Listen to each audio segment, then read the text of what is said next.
Bismillahirrahmanirrahim. Assalamu alaikum. PTV Sports के flagship football show Kick-Off में खुश आमदीद. Thank you very much for being with us this evening. It's a pleasure being in front of you and discussing football. अभी तक ये season जो है officially अपने अख्ताम पे पहुंच चुका है क्योंकि क्लब वर्ल्ड कप जो आखिरी कंपटीशन होना था उसका फाइनल भी हो गया, जिसमें सरप्राइजिंगली चेल्सी ने जो है PSG को 3-0 से जो है शिकस्त दी. एंड आई थिंक इस सीज़न का जो सबसे बड़ा मेरे लिए जो एक शॉक रिज़ल्ट है वो यही है, क्योंकि जब हम डिस्कस कर रहे थे ऑन फ्राइडे किस तरह से PSG की इस पूरे सीज़न में जो उनका रहा है, हर बड़ी टीम को उन्होंने ना तो सिर्फ हराया है, कन्विंसिंगली उनको मात दी. अगर पिछले कुछ रिजल्ट्स देखते हैं, the way the beat Inter Milan in the finals of the Champions League, उसके बाद इस टूर्नामेंट में जो है वो बायर्न म्यूनिख को हराते हैं, रियाल को हराते हैं, हर टीम को कन्विंसिंगली कहते हैं ना कि वो बैम्बूजल करते हैं. यहाँ पे आके चेल्सी ने क्या किया इनके साथ कि 3-0 से चेल्सी ये मैच जीता है और इसके साथ साथ क्लब वर्ल्ड कप अपने नाम करता है. एंड इट्स वेरी आयरॉनिक और सरप्राइजिंग कि the winner of the conference league beat the team which won the Champions League. तो बहुत बड़ा एक सवाल निशान ये भी है about the quality and how these competitions are framed and how these teams participate in these competitions. कि अगर Conference League का winner Champions League के winner को हरा रहा है तो there's clearly something over there कि competitions need to see कि कौन सी टीम किस कंपटीशन में खेलनी चाहिए. तो इसमें हम आगे जाके ज़रूर बात करेंगे. साथ साथ इस हफ्ते हमने ये भी देखा कि लिवरपूल का पहला मैच होता है since the passing away of Diego जोटा. ऑल्दो क्लब फ्रेंडली ही था लेकिन काफ़ी इमोशनल सीन्स हमें देखने को मिले. बहुत सारे ट्रिब्यूट्स दिए गए डिएगो जोटा को by the entire football fraternity of Liverpool and Preston and other stakeholders as well. साथ साथ of course transfer news and काफ़ी गर्म है. ये वही टाइम होता है जहाँ पे players and managers are swapping places, swapping clubs and teams as well. तो इस पर हम डिस्कस करेंगे. एंड खवातीन का जो यूरोज़ है वो जोर शोर से जारी है. England have made their way to the quarter finals. वहाँ उनका मुकाबला होगा स्वीडन से और ये this should be a very very good match. And on the other hand Netherlands जो है इस टूर्नामेंट से बाहर हो चुकी है surprisingly.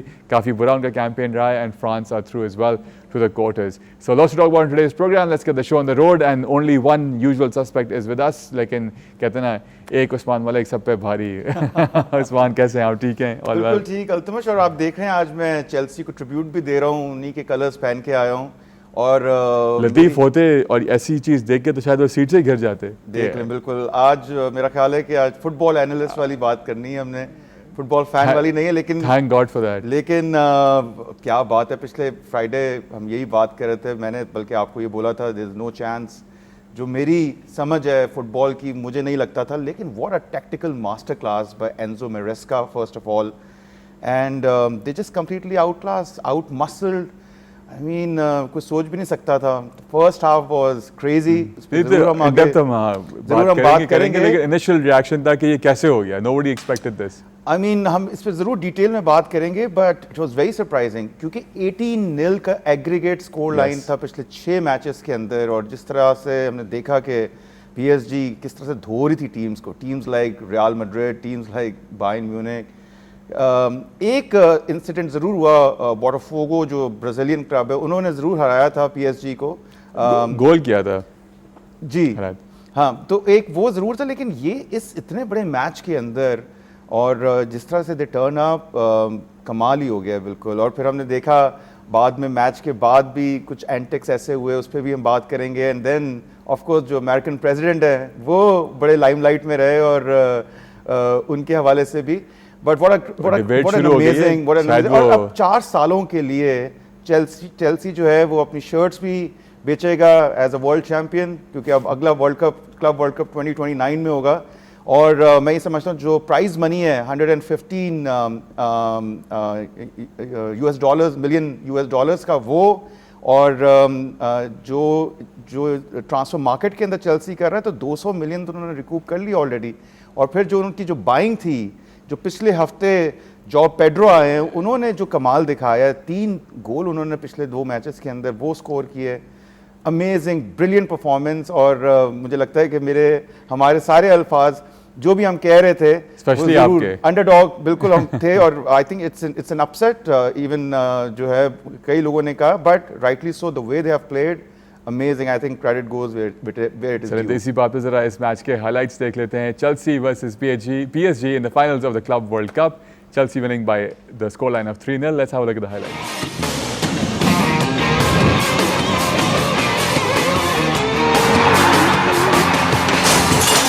Chelsea indeed champions of the world, and who would have thought इस रिज़ल्ट के साथ चेल्सी जो है यूरोप की इस वक्त या दुनिया की बेस्ट टीम का आउट क्लास करेगा इस मैच में। Although PSG had 66% of the possession, but XG की अगर बात करते हैं जस्ट 0.56, जबकि चेल्सी का जो XG था वो 2.06।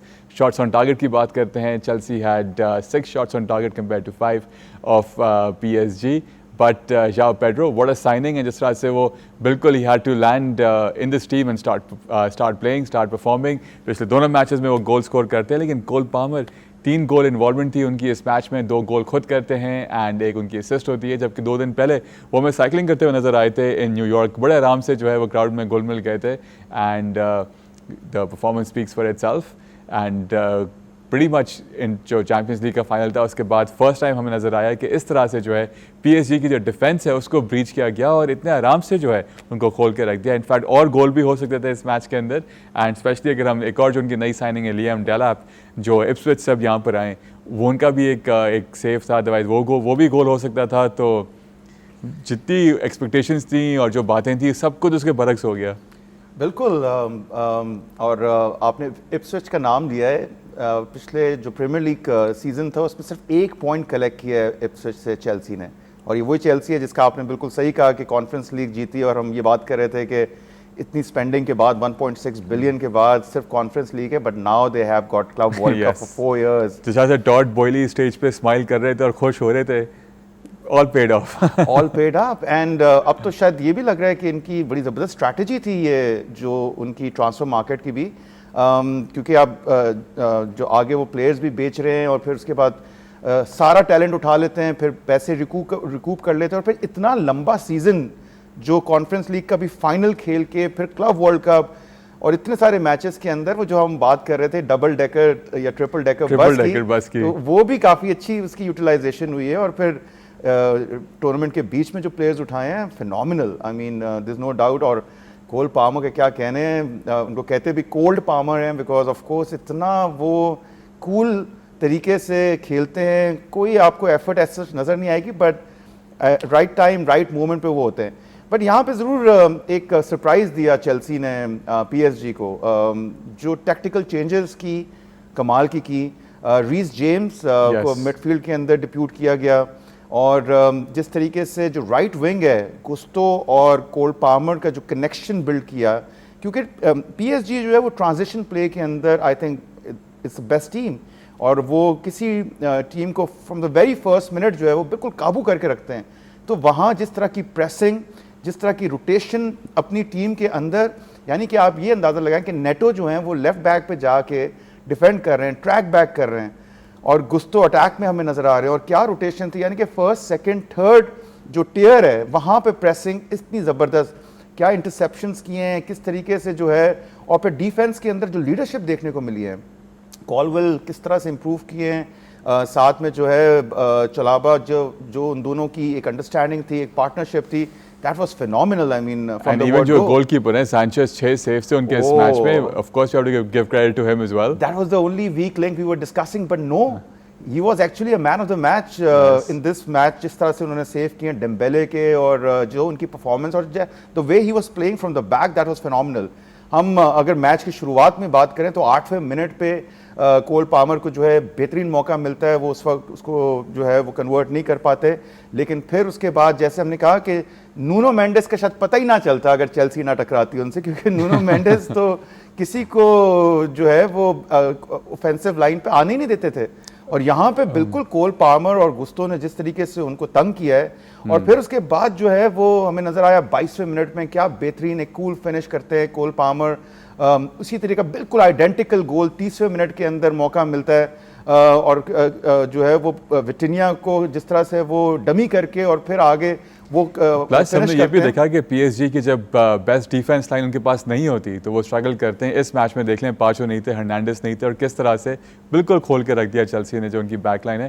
तो देखते हैं चेल्सी की सेलिब्रेशंस को, end of course president Trump जो काफ़ी देर तक स्टेज पे खड़े रहे, और अब उसको भी लेके काफ़ी बात हो रही है कि चेल्सी के प्लेयर्स भी हैरान थे कि भाई क्यों खड़े हुए हैं यहाँ पे। Let's have a look at how Chelsea players celebrate.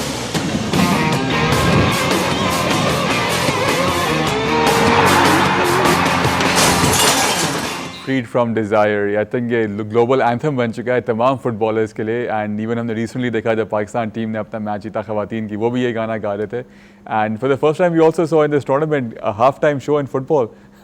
इससे पहले कभी नहीं हुआ। एंड काफ़ी लोग ये भी कह रहे हैं कि काफ़ी अमेरिकनाइज किया जा रहा है इस फुटबॉल को भी, और आगे हम ये भी दिखाएंगे प्रेसिडेंट ट्रम्प ने क्या कहा फुटबॉल और सॉकर के बारे में। एग्जैक्टली उनके लिए जो फुटबॉल है वो कोई और फुटबॉल है, और जो यूरोपियन उसमें तो ये तो है, लेकिन मैं ये समझता हूँ कि जिस तरीके से जो अमेरिकन प्रेसिडेंट है उन्होंने भी काफ़ी लाइमलाइट ली, और नहीं, अब तो आ रहा है वो रीस जेम्स जब ट्रॉफी उन्होंने हाथ में ली तो वो देख रहे थे कि ये खड़े रहना है या ये जाने वाले हैं। पीछे थे वो बिल्कुल कट गए, और उन्होंने भी कहा कि आई गॉट वेरी कंफ्यूज कि वो क्यों खड़े हैं? Actually waiting for it, but वो कहते हैं ना कि सेलिब्रेशन गॉट ट्रम्प्ड। तो आई थिंक इट वाज एक बड़ा, लेकिन ये ज़रूर है कि जो जिस तरीके का ये इवेंट था, जो फाइनल था, जिस तरह से खचाखच स्टेडियम भरा हुआ था, जैसी ट्रॉफी थी, इतनी खूबसूरत एलिगेंट किस्म की एक नई एक्सक्लूसिव ट्रॉफी नज़र आई। सो इस मैच में आपको सब कुछ मिल गया, एंड में आपको लड़ाई भी मिल गई दोनों प्लेयर्स की, जरा उसमें भी जरा देख लेते हैं। Pure cinema. Let's have a look at how the PSG and Chelsea players clashed after the match.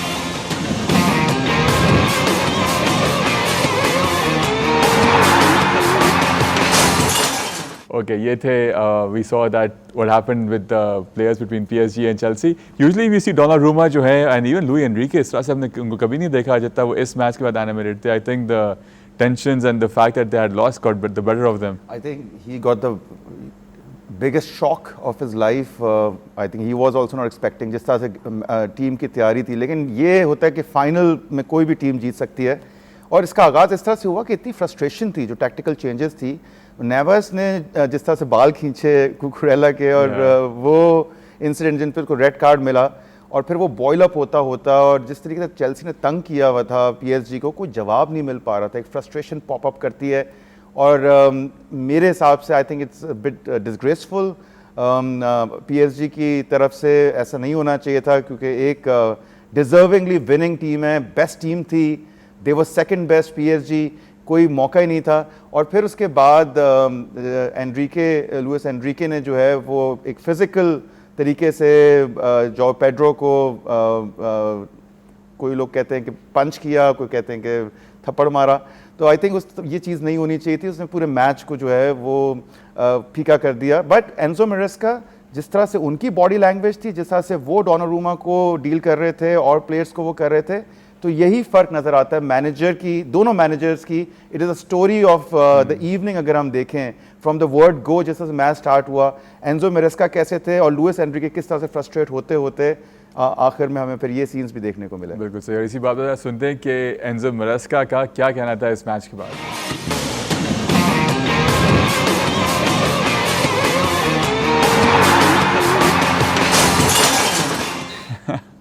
President Trump के बारे में बात कर रहे हैं, एंड काफ़ी कोई थे इन रिस्पॉन्डिंग द फैक्ट दैट वो काफ़ी ट्रम्प साहब जो थे हट ही नहीं रहे थे स्टेज के ऊपर। एंड इवन अगर हम बात करते हैं जो इंसिडेंट हुआ बिटवीन PSG एंड चेल्सी के जो प्लेयर्स थे, काफ़ी ये भी नज़र आ रहे थे कि काफ़ी बुरा लगा उनको कैसी चीज़ हुई, एंड काफ़ी अफसरदा थे इस चीज़ के बारे में। बिल्कुल, एक ऐसा मोमेंट होता है जब आप अपनी जीत को सेलिब्रेट करते हैं, और वहाँ मैं ये समझता हूँ कि इवन दो अगर हम क्लिप्स आपने देखी होंगी, हम दिखाएंगे भी, इन्फेंटिनो भी उनको बोल रहे थे कि आप हट जाएं और सेलिब्रेशन जो है इनको करने दें, लेकिन Trump being the most powerful man in the world, जैसे उन्होंने ट्रॉफी दी, जियानी इन्फेंटिनो जो है उनको लेके कोशिश कर रहे थे कि वहाँ से हट जाएं वहाँ से, लेकिन वो बीच में खड़े रहे, और वो बिल्कुल कोल पामा के सामने खड़े हुए थे, और इवन दो बड़े हमें कूल माइंडेड नज़र आते हैं, even he was a bit confuse. और फिर जब ट्रॉफी को लिफ्ट कर रहे थे, तब हम देख रहे थे कि प्रेसिडेंट ट्रम्प जो हैं वो उसी तरह से सेलिब्रेट कर रहे थे। बीच में तो ऐसे लग रहा था शायद वो चेल्सी फैन है, कुछ ऐसा भी शक लग रहा था। टॉड बॉयली भी उनके दोस्त नहीं है, लेकिन यहाँ एक और डिबेट भी शुरू हो गई जब पूछा गया रीस जेम्स के साथ कि the other English Premier League clubs must have taken notice of what you've just done. आपको लगता है कि प्रॉपर चैलेंजर्स होंगे इस दफ़ा जिस तरह से उन्होंने परफॉर्मेंस दी है इस कंपटीशन के अंदर? देखिए, जितने चेल्सी ने मैचेस खेले हैं और फिर हमने बिल्कुल अंदाज़ा है, देखिए PSG के पास तो एक पूरा फ्री हैंड था अगर हम कंपैरिजन करें, लेकिन चेल्सी टॉप 4 के लिए भी लड़ा था, और एंड में जाके ये समझ लिया था कि नॉटिंघम फॉरेस्ट फिनिश करेगा, चेल्सी करेगा, न्यूकासल करेगा, एक तो वो, फिर कॉन्फ्रेंस लीग का फाइनल, जितने मैचेस खेले हैं और फिर यहाँ पे पूरा टूर्नामेंट खेलना, और उस लिहाज से एक कंसिस्टेंट परफॉर्मेंस मुझे जो नज़र आ रहा है वो इवॉल्व करती चेल्सी नज़र आ रही है। अगर ये कंसिस्टेंसी हर रोज़ इस तरह की कंसिस्टेंसी दिखाती है तो डेफिनेटली, और जिस तरह का स्क्वाड अब वो बिल्ड कर रहे हैं, आपने जॉ पेड्रो का नाम लिया, Delap, what a good signing, he is also turning out to B.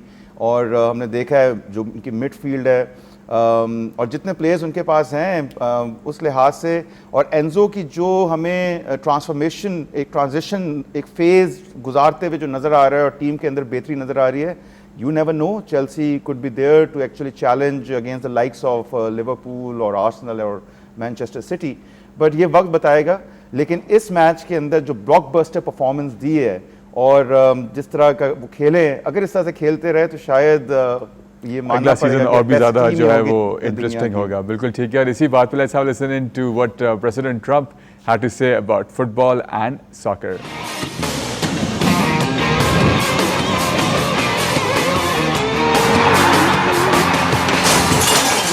Soccer will be very hot over here too, लेकिन फॉरेन से जो है वो सॉकर से लेके अपनी वो पॉलिटिकल अचीवमेंट्स पे चले गए, एंड ट्रॉफी जो है ट्रम्प टावर पे मौजूद है इस वक्त क्लब वर्ल्ड। एग्जैक्टली वो ये भी एक बात है कि वो एक ओवल ऑफिस में जो है वो ट्रॉफी है और वो कह रहे हैं कि मैं रखूँगा।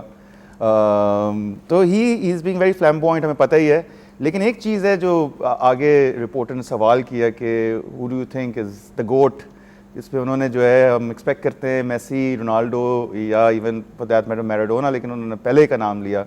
सो he is got his own favourite, and I think जो जिस तरह से टूर्नामेंट जिस तरीके से चला है, और फिर अगले साल जो वर्ल्ड कप जा रहा है वहाँ पे, अब जो सुनने में यही बात आ रही है कि जब ये सीज़न एंड होगा तो सिर्फ 72 आवर्स का टाइम होगा और उसके बाद से वर्ल्ड कप शुरू हो जाएगा। मुझे तो अब ये समझ नहीं आ रहा कि किस तरीके से प्लेयर्स अपने आप को रिफ्रेश रखेंगे। और एक खबर भी सामने आ गई है कि फीफा ने जो अभी कुछ वो मिले हैं प्लेयर रिप्रेजेंटेटिव से इसी चीज़ को डिस्कस करने के लिए, तो सबसे बड़ी बॉडी जो है जो प्लेयर्स को रिप्रेजेंट करती है, फीफप्रो, उनको दावत ही नहीं दी, जो तकरीबन 60,000 प्लेयर्स एंड स्टेक होल्डर्स को रिप्रेजेंट करते हैं। तो आई थिंक एक और तनाज़ा खड़ा होने जा रहा है यहाँ पे कि किस तरह से फीफा जो है ये प्लेयर्स को मैनेज कर रही है और किस तरह से प्लेयर्स डिस्कनेक्ट होते जा रहे हैं इस गेम से, और तमाम the way things are running as well. I think काफ़ी ज़्यादती इन अ वे, देखें क्लब्स के जो ओनर्स हैं वो तो पैसे बना रहे हैं, हमने इस टूर्नामेंट में भी देखा। इवन पीएसजी जो कि फाइनल हारी है वो भी $80 मिलियन लेके घर जाएगी। बिल्कुल, तो आप अंदाज़ा लगाएं कि ओनर्स को तो पैसे मिल रहे हैं, they don't really care about the players they are having. Injuries हमने देखा है किस तरीके की इंजरीज़ आ रही हैं और किस तरीके से, क्योंकि हर चीज़ की एक लिमिट होती है, बॉडी की भी एक लिमिट है, और जिस तरह से प्लेयर्स के साथ ये ज़्यादती हो रही है, और फिर आगे जितने और टूर्नामेंट्स बीच में अफ्रीकन कप हो गया या जो इंटरनेशनल टूर्नामेंट्स भी हैं, तो यहाँ बहुत एक ग्रीडी मुझे इवन द ओनर्स, इवन जो बॉडी है, इवन वो I they really do not actually take care of the players, which is very alarming I think for their nourishment. बिल्कुल सही बात है। चलें जी, थोड़ा सा आगे बढ़ते हैं, डिस्कस करते हैं एक क्लब फ्रेंडली लेकिन इट्स ऑफ इम्पोर्टेंस क्योंकि लिवरपूल की थी and the first one since the passing of Diego जोटा। पर ज़रा इस मैच के हाइलाइट्स देख लेते हैं and then we even see the tribute given by all the players present at Preston and towards Diego Jota. तो पहले हम ज़रा इस मैच की हाइलाइट्स देख लेते हैं, Preston versus Liverpool.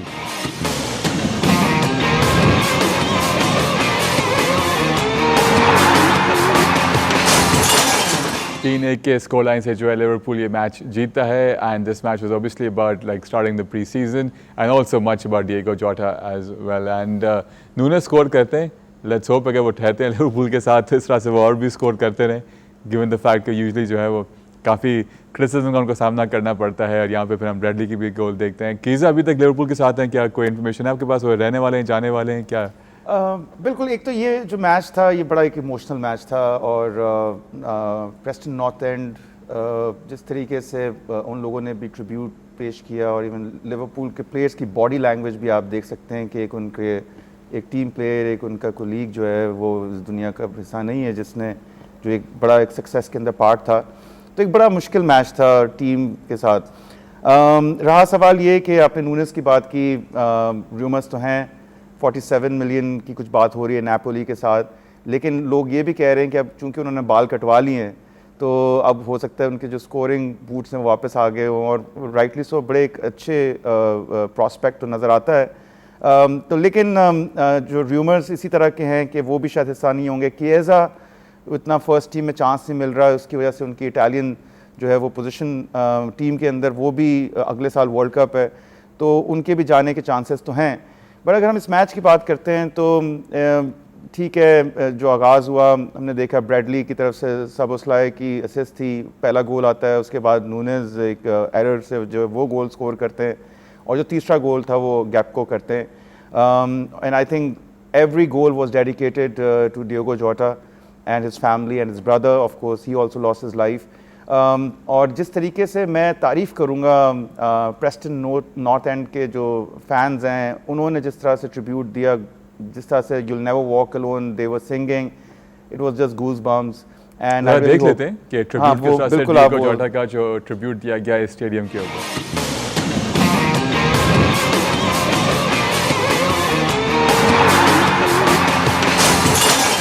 That was a tribute given to Diego Jota by the players of both the teams, Liverpool and Preston. It's very hard to move on, but eventually we all have to move on. And Ajit Usman, कुछ कहना चाहें? मैं थोड़ा सा एक add करूँगा कि ज़िंदगी कितनी अनसर्टन है कि एक इंसिडेंट होता है, एक चेल्सी के डिफेंडर एडेबायो जो प्लेयर्स हैं उनकी एक किक की वजह से डियोगो जोटा के जो है लंग्स के अंदर एक माइनर इशू आ जाता है, जो उनको इंजरी होती है, उसमें 2 हफ्ते 3 हफ्ते उनको, और फिर वही रीज़न बनता है कि वो बाय एयर ट्रैवल नहीं कर पाए, और फिर ये बाय रोड उन्होंने ट्रैवल किया और उसी वजह से जो है ये इंसिडेंट आया। तो ज़िंदगी कितनी कीमती है और हम सबको एहसास भी करना चाहिए, लेकिन दूसरी तरफ हम ये देखें कि क्या एक छोटा सा एक रीज़न बन जाता है और फिर वो शायद आपकी ज़िंदगी भी ले जाए। That's true. चलें जी, मैं He rest in peace along with his brother as well. And अब आगे बढ़ते हैं, कुछ बात हो जाए यूरोज़ की। इस वक्त ख़वातीन का यूरोज़ जारी है एंड इस वक्त ग्रुप स्टेज जो है उससे हम आगे बढ़ चुके हैं। Moving towards the quarter finals, defending champions हैं इंग्लैंड ने जो है अपने काउंटर पार्ट वेल्स को 6-1 से शिकस्त दी। ज़रा इसके कुछ स्टैट्स वगैरह हम हमारे स्क्रीन पर अगर हम देख सकें, 6-1 से मैच जीते हैं। England are the defending champions. जो स्टार्ट लिया इंग्लैंड की टीम ने वो इतना अच्छा नहीं लिया था इस टूर्नामेंट के अंदर, फ्रांस से उनको शिकस्त का जो है वो सामना करना पड़ा था, लेकिन उसके बाद बैक टू बैक वो मैचेस जीतते हैं and now they're in the quarters. और यहाँ पे इनका मुकाबला होने वाला है स्वीडन के साथ, और जो इनकी मैनेजर हैं सरीना विगमन, ये इनकी 14th यूरो की विन थी and with that she becomes the most manager with the most number of wins in this competition.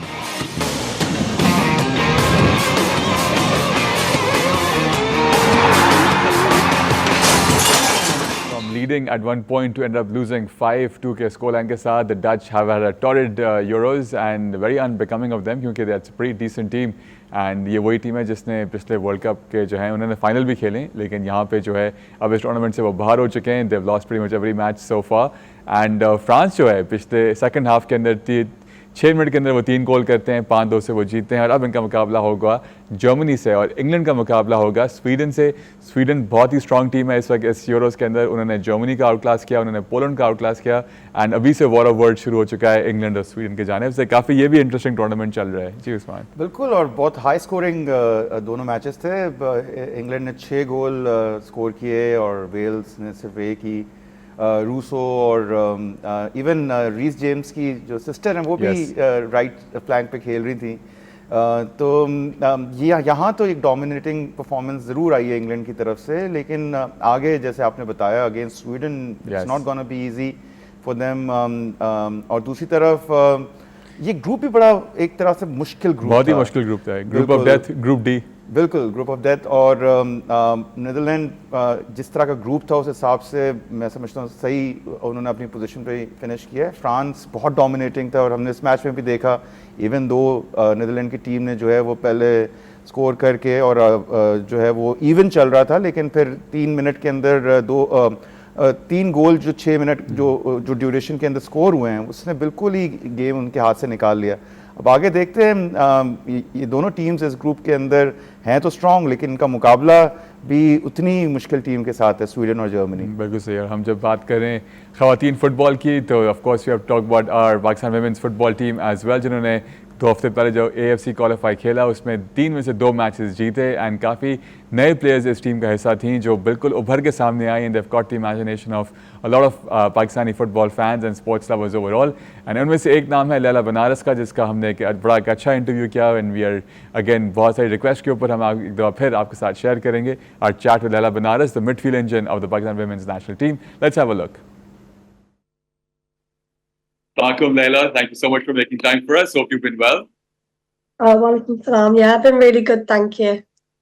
Many congratulations on your debut for the Pakistan team. It's just been a very short while, and you've already got the imagination of all the fans, of all the sports lovers in the country. How does it feel with your own performance and the response you're getting so far? It feels surreal. Like, I can't believe it. It's been a crazy 3 weeks. But yeah, I'm so proud of the team and all the girls. I think we showed what we can do.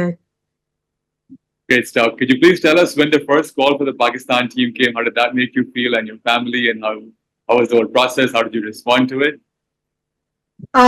It was amazing. I think getting a call for a national team, any national team, is just an amazing feeling.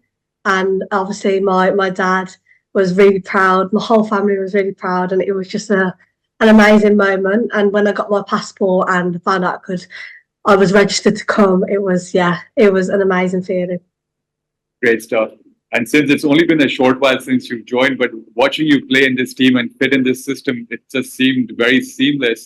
Now the passes which we've been watching in the matches and in the highlights, whenever you make a through pass, there's someone there to collect it. It seems that the chemistry has been very good since the get-go. Yeah, I think we gelled quite quickly, to be fair. I don't think we had quite a lot of time together, but within the time we did have, I think we did quite a lot. And you could tell on and off the pitch, we all get along so well. So I think off the pitch really helped us get along on the pitch. So I knew when I was playing the passes that there would be someone there. So I think we all gelled really well. How did you manage for that to happen so quickly and so effortlessly? I think everyone put in the effort to get to know each other, because I think it obviously is hard going to new environments for players that have been there already, and obviously new players coming in. It is difficult, but I think everyone put in the work to get to know each other, both on and off the pitch, and like we're with each other 24/7 pretty much. So we didn't really have a choice to like be with each other. So we had to just get on with it and just get on with each other. And I think everyone put in the effort. As well as the coaching staff and the players. I think everyone really, really got on well. Great stuff. If you watch the highlights, the fans of the Pakistani women's national team are now comparing you to the likes of Pirlo, some are saying KDB, calling you the midfield engine. How does that make you feel, and which player does your comparison, when you hear that, makes you feel the most proud? Wow. Yeah, when I was seeing some of the comments, I was like, oh my gosh, like it's crazy to think that is what people are thinking. But to be honest, to be compared to any of those players, like that is just the biggest compliment anyone could give. But obviously there's still so much to do, so you can't get caught up with all the comments and stuff. We've still got more to do as a team. But yeah, hearing the comments was lovely, and being compared to any of those players is a huge compliment. Absolutely. Now, if we can speak about your own footballing journey so far, from a very young age, you joined Birmingham and you were playing for them. So if I could ask you, where do you see yourself right now, and what are your own plans as a club football player as well? Which club do you see yourself with, or what are your plans right now? Right now, it's just I am a free agent, so I don't have a team. I left Birmingham last season, so I was there for 11 years. Yeah. So it was hard to leave, but I think moving on to bigger and better things and a new journey, really. And I think now it's just to figure out what's next and what's next for club football. And I'm just sort of in that stage where I'm figuring out what's going to be next. Okay, great. And you also became the first female player of South Asian origin to join a club like Birmingham, then actually getting to debut for them as well, along with your own playing abilities on the field. How much more happiness, joy did that give you and the people around you as well? And did you feel much more sense of responsibility now that you're carrying a weight of so many people from your background? When I did make my debut, I didn't actually know I would the first South Asian heritage woman to play for Birmingham. I only knew that like after. So hearing that was amazing. But I think hopefully it helps get more South Asian girls, especially from a Pakistani background, into football. And obviously, hopefully, seeing me and seeing the national team do so well, it gets more girls from a Pakistani background to get involved in football, and seeing that we're all doing it, that they can actually do it as well. So, yeah, I think that is something that all of the girls, I think not only just me, want to do. We want to encourage more Pakistani girls to get involved in football. Great stuff. That number 42 must be very special for you. Yeah, it was. Yeah, my debut number. So yeah, it is a special number. Great stuff.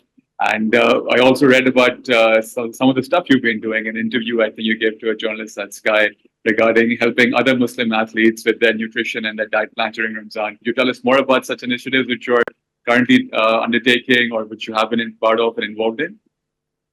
So when I first started fasting during Ramadan, I obviously didn't know what to do because it's going to be tough, and I didn't have like any resources to help me both play football and fast at the same time. So that's when I brought it upon myself to sort of reach out to people and try and find as much information as I could. And there really wasn't much, so that's when I took it into my own hands and started creating a Ramadan planner nutrition guide. So I work along with a nutritionist to sort of make a nutrition guide for what you should be eating at suhoor and iftar times. So yeah, that's what I took into my own hands. And then I also made like a daily planner with the Ramadan thing, just to track like what you're eating, like water intake, all that sort of stuff. And I've been building on it each year. So yeah, I think that's something that I wanted to really get out there, because there isn't enough research into like Muslim players and Muslim athletes in general, and support for them while they're fasting during Ramadan. So I did want to have something out there for people to have access to. It's so nice to see at such a young age, not only did you become the first player of South Asian heritage to represent this community at such a high level, but even at such a young age, you're thinking like that and you want to do so much more beyond just football as well. And now that you've pretty much become a household name here in Pakistan as well, do you ever think of doing something here for the girls and overall football in Pakistan? Sorry, what was that question? Yeah, I was saying, first I mentioned that at such a young age, you've already accomplished so much. And at the same time, not just playing on the pitch, off the pitch as well, you want to do so much more for the community. Given the fact that now you're a household name pretty much here in Pakistan, do you feel about doing something for the girls over here and the football community here in Pakistan as well? Yeah, 100%. I think in the future, doing something that can support the girls to get into football. And this can be at any level. Like, I'm not saying that every Pakistani girl needs to play football at a professional level. Just playing outside with like your friends or just being active, it is so good for you. And I think football is such a big sport. It's a worldwide sport, like, and just getting as much girls involved as we can, as there isn't enough girls from South Asian Pakistani background involved in football. So I think that is something I definitely would love to do in the future. Great stuff. And Laila, when you finally came back home after playing these 3 matches, what was the response of your family and friends and the whole community in Birmingham? Oh, they couldn't believe it. Like, my dad's phone has been pinging and pinging and pinging.